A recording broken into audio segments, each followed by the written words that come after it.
Selamat berjumpa kembali, sahabat Mesbah Mujizat. Salam kemenangan di dalam Yesus dan salam mujizat. Saudara, saya percaya bahwa ketika kita menghadapi hidup ini, kita benar-benar membutuhkan pertolongan Tuhan. Sebab dengan kekuatan kita manusia, jelas kita tidak akan berdaya. Tetapi ketika kekuatan Tuhan yang kita andalkan, percayalah bahwa Tuhan akan memberikan kemampuan dalam menghadapi setiap tugas, tanggung jawab, serta beban masalah dalam hidup kita. Percayalah di dalam Yesus, beban bisa berubah menjadi berkat, kutuk bisa berubah menjadi kemenangan, dan percayalah di dalam Yesus selalu ada masa depan yang indah. Nah, sahabat Mesbah Mujizat, hari ini saya mau benar-benar menyampaikan sesuatu yang sedang dialami oleh banyak orang, yaitu stres. Nah, saudara-saudara, stres ternyata bisa dialami oleh siapapun juga. Baik itu adalah orang yang tidak kenal Tuhan maupun orang yang kenal Tuhan. Bahkan tidak sedikit hamba-hamba Tuhan dalam masa pandemik ini yang ternyata tingkat stresnya meningkat cukup tajam.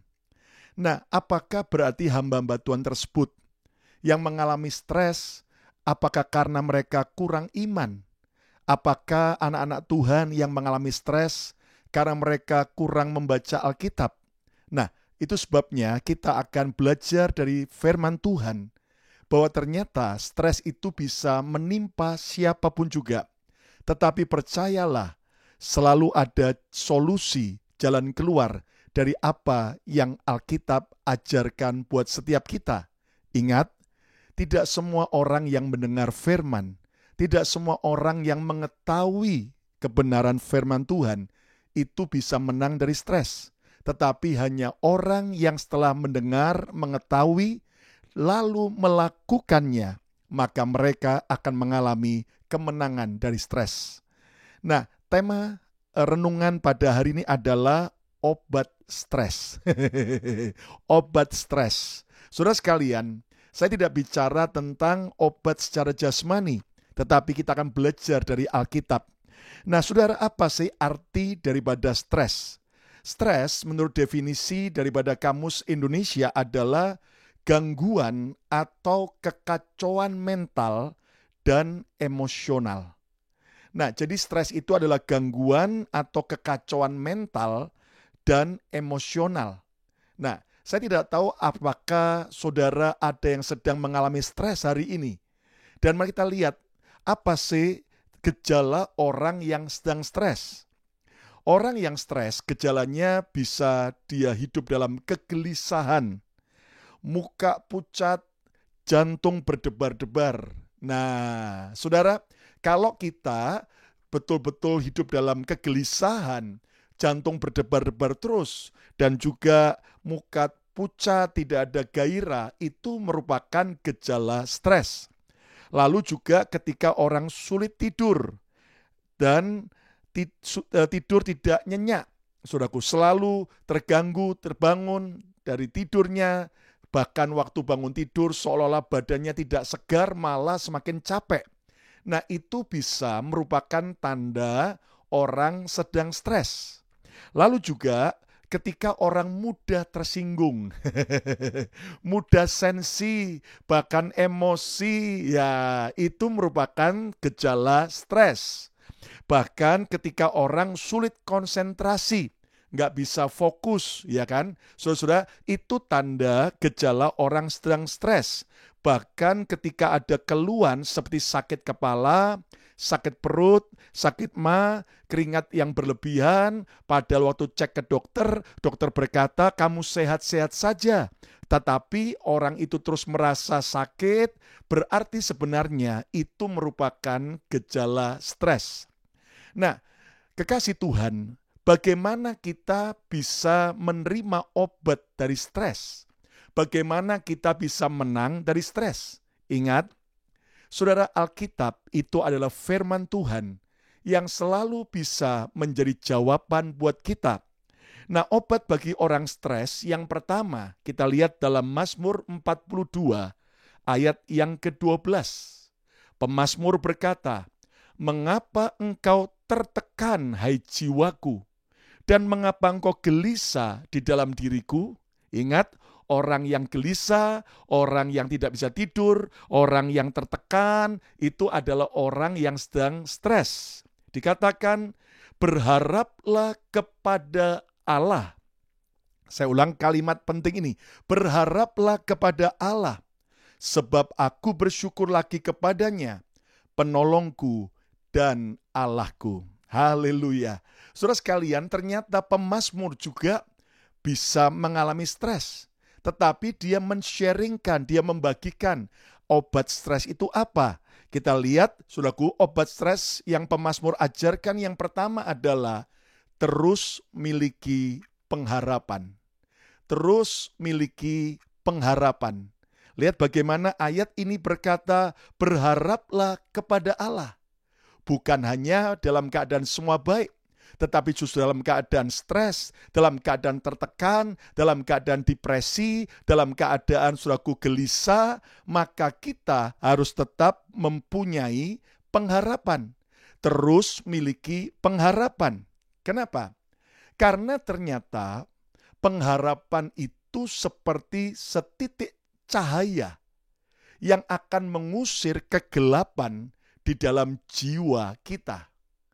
Pengharapan itu seperti sebuah jangkar yang tertancap kuat di batu karang di dasar laut yang membuat kapal itu tidak akan goyah ketika menghadapi ombak dan badai. Pengharapan juga adalah seperti jaring-jaring pengaman yang akan mengamankan kita ketika kita sedang dalam keadaan stres. Nah, kekasih Tuhan, mari kita belajar bersama-sama bahwa pengharapan merupakan solusi terbaik untuk mengalahkan stres dan keputusasaan. Nah, persoalannya, berapa banyak orang sudah punya pengharapan, tetapi tetap stres. Lihat ayat ini berkata, pemazmur berkata, berharaplah kepada Allah. Berharaplah kepada Tuhan. Bukan berharap kepada manusia, bukan berharap kepada kekayaan kita, bukan berharap kepada kepandaian kita, bukan berharap kepada koneksi kita, bukan berharap kepada pengalaman kita. Saudaraku, berapa banyak orang semakin stres karena dia salah berharap. Nah, pemazmur memberikan sebuah obat rahasia yang sederhana. Terus miliki pengharapan. Berharapnya hanya kepada Tuhan. Kenapa? Karena Tuhan tidak akan pernah mengecewakan kita. Tuhan tidak akan pernah ingkar janji. Tuhan selalu menolong kita tepat pada waktunya. Tuhan selalu mempunyai rencana yang baik melewati semua persoalan kita. Tuhan selalu lebih besar dari semua masalah dan pergumulan kita. Tuhan itu lebih mengerti daripada kepandaian kita. Nah, kekasih Tuhan, dengan siapa lagi kita mau berharap kalau bukan kepada Tuhan Yesus? Ini sebabnya, saudaraku, mari kita buat sebuah keputusan hari ini. Terus miliki pengharapan hanya kepada Tuhan. Jangan berharap kepada keadaan dan situasi. Oh, kalau keadaan baik, maka pengharapan kita kuat. Tapi kalau keadaan buruk, maka hancurlah pengharapan kita. No. Kekristenan tidak mengajarkan kita untuk berharap kepada yang lain. Tetapi berharaplah, bersandarlah, dan serahkan hidup saudara hanya kepada Tuhan saja. Maka kita akan seperti pohon yang ditanam di tepi aliran sungai, yang tidak akan pernah kering, tidak pernah layu, tidak pernah, saudaraku, yaitu mengalami yang namanya sebuah keadaan yang menyedihkan, tetapi justru, saudaraku, akan terus segar, terus akan bertumbuh, bahkan bisa berbuah. Katakan amin. Nah, saudaraku, ternyata kita harus mengerti bahwa saudaraku, berharap kepada Tuhan itu akan membuat kita bisa menang atas setiap perasaan dan kondisi stres. Kenapa?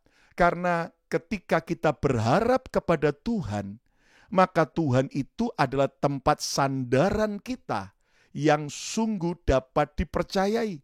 Janji-janji Tuhan itu pasti akan digenapi bagi orang-orang yang berharap.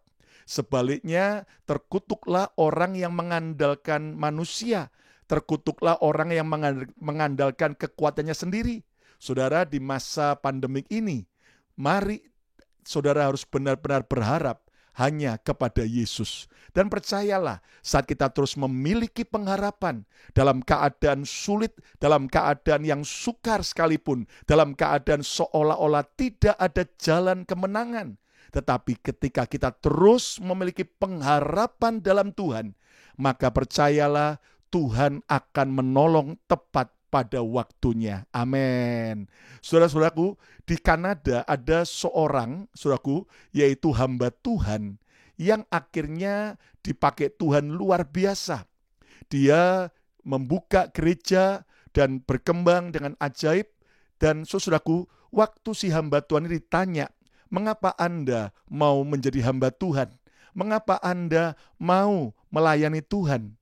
Ternyata hamba Tuhan ini cerita bahwa ketika dia masih sangat muda, di saat itu dia diajak oleh seorang hamba Tuhan Bible study, pendalaman Alkitab di rumah sang hamba Tuhan itu. Dia berkumpul dengan beberapa anak-anak muda yang lain.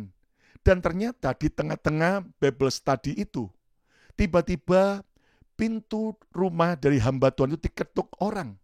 Waktu dibuka ternyata polisi yang datang. Saudara, hamba Tuhan ini punya 2 orang anak.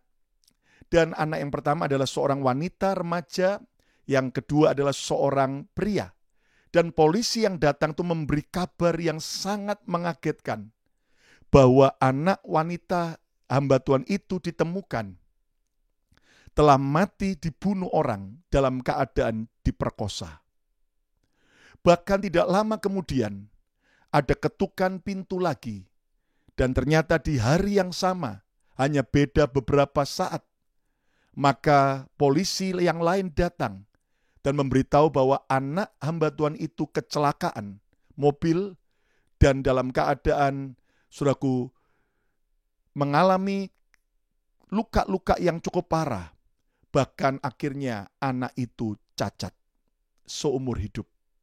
Saudara, ketika hamba Tuhan itu mendengar 2 kabar yang sangat-sangat menyedihkan dan disaksikan oleh beberapa anak muda yang ikut Bible study, hamba Tuhan itu tentu sedih, dia menangis, tetapi dia berkata, Tuhan, aku tidak mengerti apa rencanamu, tetapi aku belajar percaya.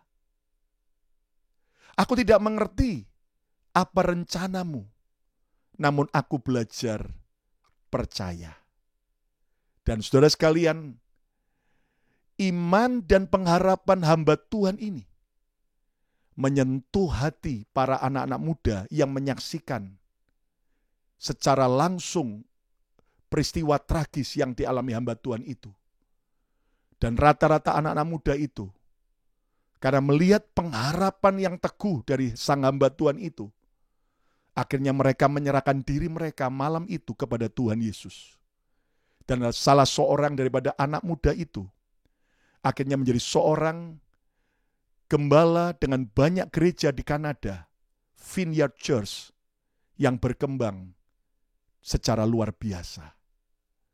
Saudara sekalian, ternyata dalam kondisi seberat apapun, walaupun kita belum mengerti apa rencana Tuhan, apa maksud Tuhan, jangan pernah kehilangan pengharapan.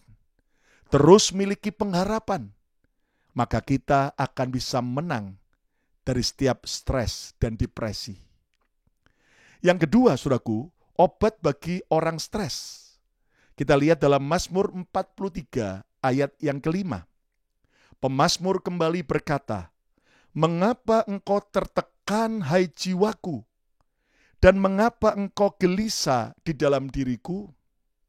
Berharaplah kepada Allah, sebab aku bersyukur lagi kepadanya, penolongku dan Allahku." Saudara, pemazmur mengulang kembali, bukan hanya di Mazmur 42, tetapi dia mengulang kembali di Mazmur 43. Bagaimana pemazmur bisa mengalami kegelisahan, mengalami keadaan tertekan, dalam keadaan stres, depresi. Tetapi lihat bagaimana ternyata dia berkata bukan hanya dia berharap kepada Allah, tetapi dikatakan sebab aku bersyukur lagi kepadanya. Wow. Saudara sekalian, ternyata obat stres yang kedua yang pemazmur ajarkan adalah belajar selalu bersyukur. Belajar selalu bersyukur. Saya yakin semua kita pasti percaya ada mukjizat di balik ucapan syukur. Semua kita percaya bahwa ketika kita bersyukur, maka kita jadi kuat. Ketika kita bersyukur, maka kita menikmati yang namanya kekuatan yang baru. Tetapi saudaraku, kenyataannya mengapa lebih banyak kita yang seringkali bersungut-sungut, mengeluh? Kenapa kita seringkali tidak bisa bersyukur? Karena ternyata kita harus mendisiplin diri kita. Kita harus belajar untuk selalu bersyukur. Untuk memaksa diri kita untuk bisa bersyukur dalam segala keadaan. Nah, saudaraku, kita harus belajar selalu bersyukur. Dan dalam keadaan apapun juga, coba temukan sesuatu yang kita bisa syukuri. Daripada kita sibuk menemukan alasan untuk bersungut-sungut, untuk komplain, untuk marah, untuk kemudian merasa tidak bahagia. Mengapa kita tidak selalu mencari alasan-alasan untuk kita bisa bersyukur? Dan percayalah ketika kita mendisiplin hidup kita, melatih diri kita untuk selalu bersyukur dalam segala keadaan, maka percayalah hidup kita akan alami kemenangan demi kemenangan.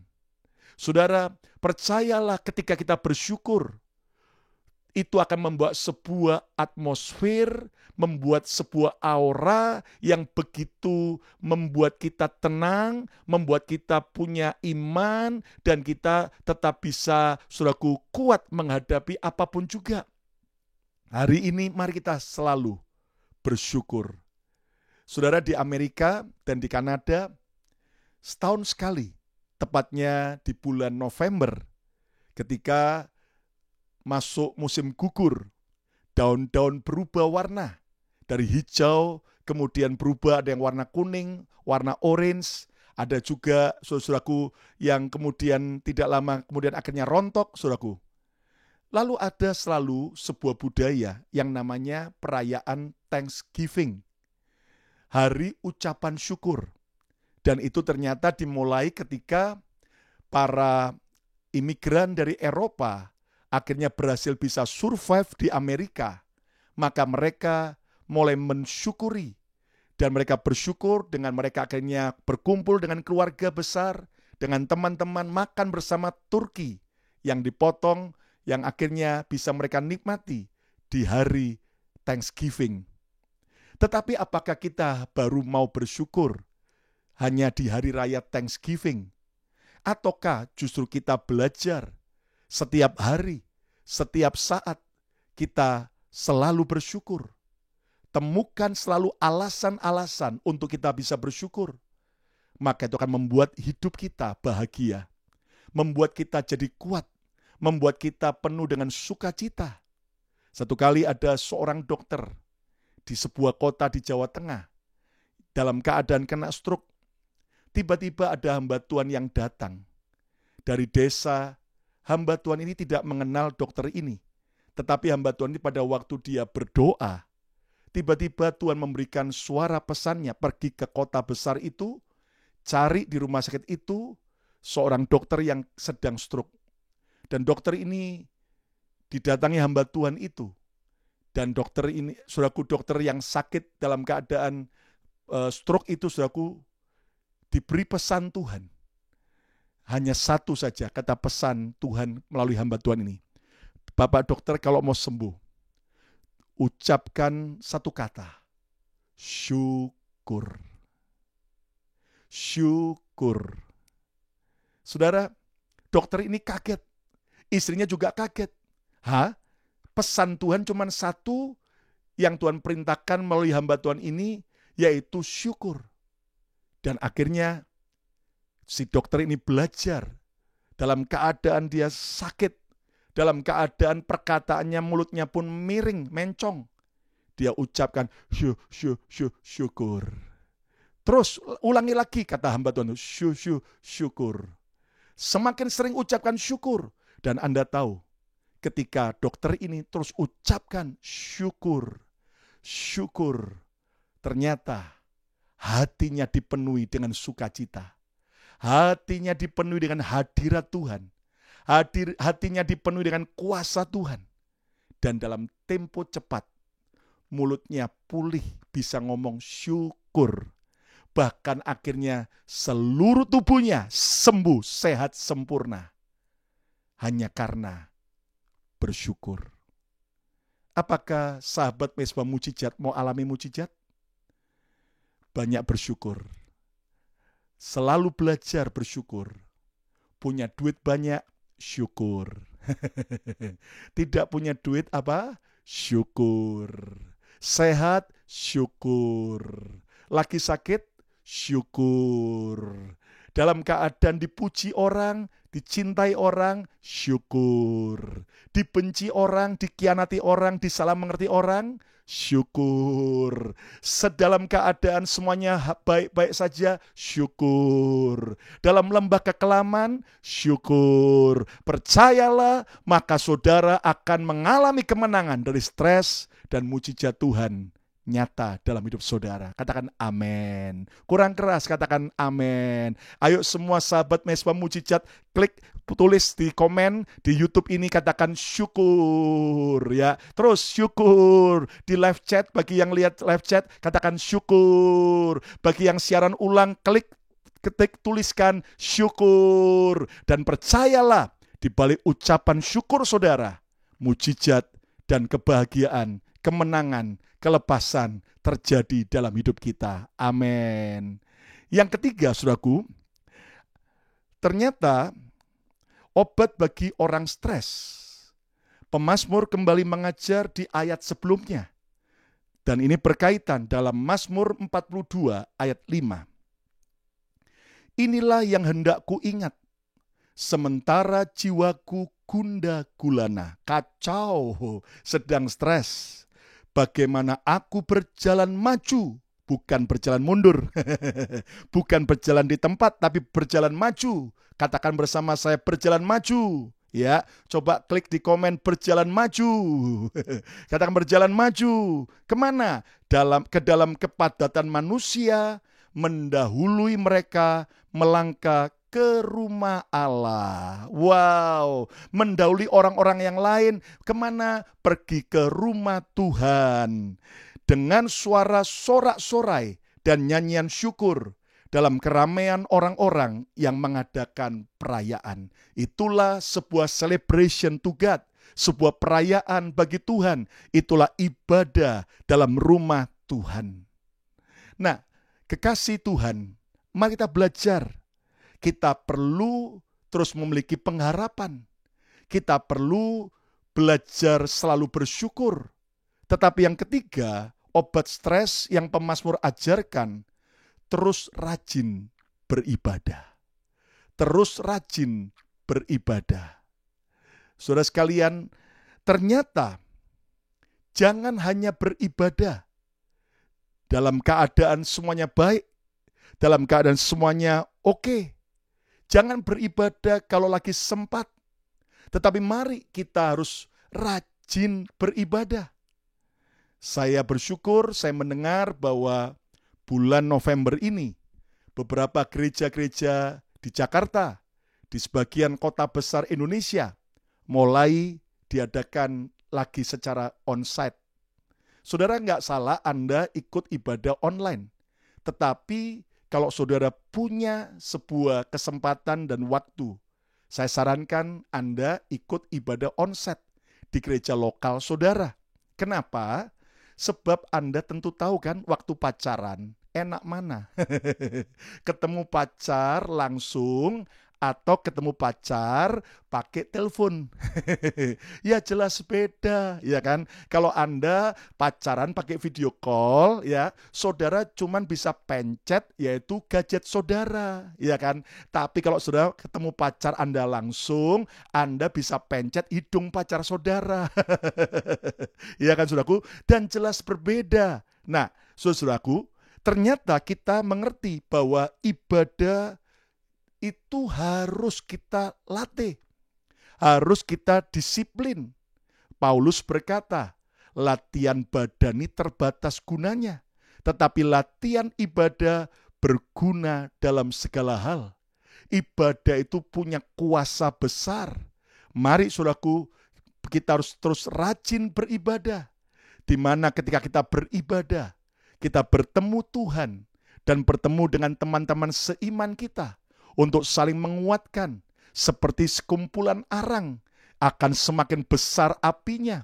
Tetapi kalau satu arang dipisahkan dari sekumpulan arang itu, maka api arang yang satu yang dipisahkan akan segera padam. Hari ini mari kita betul-betul, saudaraku, rajin beribadah. Ketika kita bersama-sama berkumpul di rumah Tuhan, menikmati hadirat Tuhan, menikmati, saudaraku, yaitu kebersamaan, menikmati kebenaran firman Tuhan, maka percayalah kekuatan yang baru, maka kita akan bisa mengalahkan setiap stres dan tekanan dalam hidup ini. Sekali lagi, tidak salah Anda beribadah secara online, tetapi kalau ada punya kesempatan dan pemerintah sudah mengizinkan, mari kembali masuk dalam ibadah onsite di gereja lokal Anda masing-masing. Dan saya percaya, saudaraku, ibadah itu akan membawa keuntungan yang besar. Kita akan jadi kuat. Kita tidak lagi hidup dalam kekhawatiran. Kita tidak lagi hidup di dalam semua kecemasan. Kenapa? Kita bisa takut, kita bisa khawatir, tapi waktu kita ibadah, kita mendapatkan sebuah kelegaan, kita mendapatkan hikmat, kita mendapatkan kekuatan, sehingga saudara dan saya cakap menanggung segala perkara. Katakan amin. Saudaraku, ibadah itu besar kuasanya. Saudara, saya mengingat ada seorang bapak-bapak tua. Dalam keadaan apapun, dia tidak pernah mau absen dari ibadah di gereja. Satu kali, saudara-saudara, ketika dia sakit, dia paksa untuk tetap ke gereja. Apa yang terjadi? Ternyata waktu dia di gereja, firman Tuhan yang dia dengar persis berbicara. Bagi siapa yang sakit, Tuhan hari ini juga menyembuhkan. Maka pria tua itu tiba-tiba merasakan sentuhan kasih Tuhan, kehangatan, pelukan kasih Tuhan, yang membuat akhirnya dia bisa berdiri dan dia bisa mengalami kesembuhan total dari Tuhan. Hari ini saya berdoa bagi setiap sahabat Mezbah Mujizat, saat Anda mendengar firman Tuhan, dimanapun Anda berada, Roh Kudus bisa menjamah saudara, menyembuhkan yang sakit, melepaskan yang terikat, dan memberi kekuatan dan kemenangan. Dan Anda tidak lagi gelisah, stres dan depresi, tapi Anda bangkit menjadi pemenang dalam kehidupan ini bersama Tuhan. 3 obat untuk stres.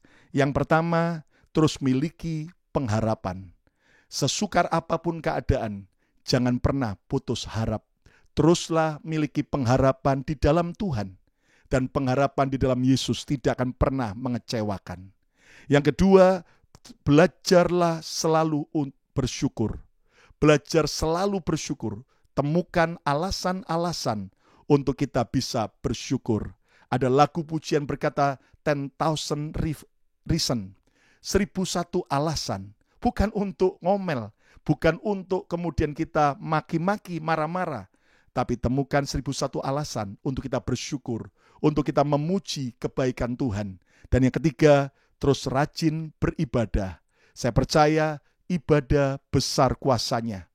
Bahkan dalam Mazmur 42 itu, di bagian awal pemazmur berkata, seperti rusa yang merindukan air, merindukan sungai, demikian jiwaku haus akan Engkau Tuhan. Ketika saudara benar-benar merindukan Tuhan, Anda beribadah di rumah Anda, melalui online, secara pribadi, dalam mesbah keluarga maupun dalam gereja lokal, Tuhan bisa menjamah kita, menguatkan dan menolong kita tepat pada waktunya. Saya mau berdoa bagi setiap sahabat Mesbah Mujijat. Ada juga banyak kesaksian dan permohonan doa yang masuk, yang kami terus doakan dengan tim doa BMC Philadelphia. Siapapun saudara yang hari ini mau menang dari setiap stres, saudara tidak lagi mau hidup dalam kegelisahan, ketakutan, dalam emosi, kemarahan, Anda mau bisa tidur dengan nyenyak, mari angkat tangan saudara, saya mau berdoa. Di dalam nama Tuhan Yesus, Tuhan jamah setiap kami, biar kami mulai hari ini dilepaskan, dibebaskan dari setiap stres dan depresi. Dan kami tahu mulai hari ini, kami terus memiliki pengharapan di dalam Yesus. Berharaplah kepada Tuhan, hai jiwaku. Teruslah berharap kepada Tuhan, karena pertolongan Tuhan selalu tepat waktu. Dan kami mau terus Tuhan memiliki, yaitu ucapan syukur. Selalu menemukan alasan-alasan untuk kami bersyukur dalam hidup ini. Dan kami mau belajar rajin beribadah, mencari Tuhan, bertemu dengan Tuhan, bertemu dengan saudara-saudara kami seiman, sehingga kami mengalami mujizat dan kemenangan. Berkati setiap sahabat Mesbah Mujijat, kuasa Tuhan menjamah, yang sakit disembuhkan, yang mengalami problem ekonomi, Tuhan yang mencukupkan dan memberikan berkat yang berkelimpahan, yang membutuhkan pekerjaan, Tuhan buka jalan, yang membutuhkan terobosan dalam pernikahan, dalam keluarga, Tuhan yang menolong tepat pada waktunya. Kami juga berdoa bagi pemerintahan Indonesia, pemerintahan Amerika, pemerintahan bangsa-bangsa di 5 benua, berkat Tuhan menyertai semuanya. Terima kasih Bapa. Sekarang angkat tangan saudara, terimalah berkat yang terbaik, berkat Bapa, Putra, dan Roh Kudus, berkat di dalam nama Tuhan Yesus Kristus, turun menyertai kita sekalian sekarang sampai selama-lamanya. Yang percaya diberkati Tuhan, sama-sama katakan amin, amin, amin, amin. Nah, sahabat Mesbah Mujijat, jangan lupa kalau Anda diberkati, Anda bisa subscribe, Anda bisa like, Anda juga bisa komen, dan Anda bisa share kepada teman-teman saudara yang lain, supaya semakin banyak jiwa yang akhirnya dilawat Tuhan melalui program Mesbah Mujijat. Dan setiap jam 7 malam waktu Jakarta, YouTube channel Bethany Miracle Center akan hadir dengan berbagai program. Dan hari Minggu, saudaraku, juga akan ada, yaitu ibadah live streaming, ibadah online dari Ibadah Raya Bethany Miracle Center di Philadelphia. Kita akan live streaming setiap hari Minggu jam 9.50 malam waktu Jakarta. Saya percaya berkat Tuhan dicurahkan, dan tetap kalau ada saudara yang punya kesaksian yang membangun, jangan simpan kesaksian saudara, bagikan supaya nanti bisa kami bacakan, menguatkan yang lain. Dan juga kalau ada permohonan doa, saudara bisa tulis, klik di komen, maupun Anda bisa email ke mesbahmujijat@gmail.com, atau saudara juga bisa WhatsApp ke +1 215 833 2923. Saya percaya kita akan terus melihat bahwa Tuhan memberikan kemenangan buat kita. Kita tidak lagi hidup dalam stres, tapi kita bangkit dan jadi pemenang bersama dengan Tuhan. Salam mujizat, Tuhan memberkati kita semua. Amin.